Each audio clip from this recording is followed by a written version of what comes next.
ఏ ఇంటిలో దేవుని సన్నిధి ఉంటుందో అక్కడ పరిశుద్ధాత్మ దేవుడు ప్రత్యక్షమవుతాడు. చెప్పకపోతే దేవుడు హల్లెలూయా. ఈ ఉదయకాల ఆనందంలో దేవుడి ఇంట్లో ఉండాలంటే, దేవుడి ఇంట్లో నివాసం చేయాలంటే, దేవుడి ఇంట్లో నాయకుడిగా, కాపరిగా, అధికారిగా ఉండాలంటే దీంట్లో దేవుని సన్నిధి ఉండాలి. యోబు కుటుంబంలో ఏముందంటమ్మా? దేవుని సన్నిధి ఉంది. యోబు ఇంట్లో వినబడుతుంది ఏది? రక్షణ వచ్చిన ఉత్సాహ సునాదము. మరి మన జీవితాల్లో, మన బ్రతుకుల్లో ఒకసారి ఆలోచించండి. ఎందుకు నువ్వు అపజయాలు పాల్గొతున్నావంటే దేవుని మాటను నిర్లక్ష్యము చేసినందుకే.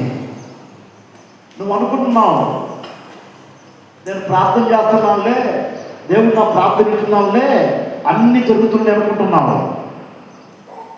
బుద్ధిహీనులు అనుకుంటారంట అట్లాగా.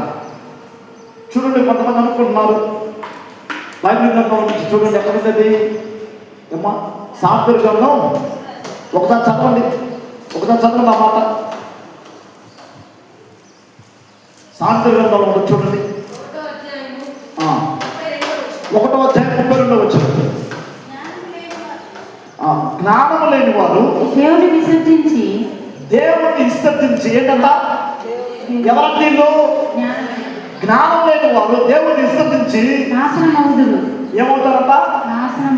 తర్వాత బుద్ధిహీనులు క్షేమం కలిగిందని మైమరిచి ఏమవుతారంట? క్షేమం అర్థమైంది. ఏమో మాకు ప్రార్థన తెలుసు, ప్రార్థన చేస్తాం, ఆరాధన చేస్తాం, పాటలు పాడతాం, వాక్యం చదువుతాం, వాక్యం అనుకుంటారంట. మేము బాప్తిస్టు తీసుకున్నాం, ఎప్పుడో చిన్నప్పుడే తీసుకున్నాను, ఎప్పుడు కాదు అనుకుంటారంట. అనుకుని ఏం చేస్తారు? నేను కూడా భక్తి పనులే, నేను కూడా దేవుడి బిడ్డనే, దేవుడు నన్ను కూడా వాడుకుంటున్నాడు, నా కుటుంబాన్ని దీవిస్తున్నాడు, నేను ఆశీర్వదించబడి అనుకుంటానంట. కానీ అనుకొని మేము క్షేమంగా బాగా అనుకొని మైమరిచి ఇదే ప్రార్థనలే, ఇదే బ్రతులు అనుకొని నిర్మూలం అవుతాను. ఎందుకు నాశనాన్ని నిర్మూలాన్ని కోరుతున్నామంటే దేవుణ్ణి విసర్జించటం. ఇప్పుడు దేవుని వాక్యానికి ఎంతమంది లోపడుతున్నారమ్మా? దేవుని వాక్యానికి ఎంతమంది లోపడుతున్నారు? బైబిల్ చెప్తే నువ్వు క్రైస్తవుడు అయితే, నిజంగా నువ్వు క్రైస్తవుడు అయితే అపొస్తలుల సహవాసంలో ఉండాలి, అపొస్తలుల బోధలో ఉండాలి. అపొస్తలులు అంటే ఎవరు? ప్రత్యేకించబడిన వారు. నువ్వు ప్రార్థన పర్వాలేదు, నువ్వు ఆలోచించేది ఎవరంతా? ఆయన పరిశుద్ధుడు, ఆయన సర్వశక్తిమంతుడు. మనం ఎట్లా ఉండాలి? ఎగ్జాంపుల్ చూడండి, నీ తండ్రి రాజయ్యాడు, నువ్వేమవుతావమ్మా? బానిసడు కదా. అదేంటి ఇప్పుడు పిల్లలకి ఎవరు సాగు వస్తాయి? ఇప్పుడు మరి ఆ తల్లి సాగు వస్తాయి, అవునా కదమ్మా?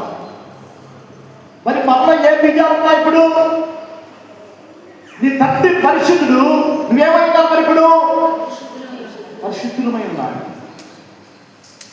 అందుకని లోకానికి ప్రత్యేకించి, అందుకని అపొస్తలుల కదా, మూర్ఖులకు ఈ తరం వారికి మీరు వేరై ఉందండి అంటే అర్థమైంది.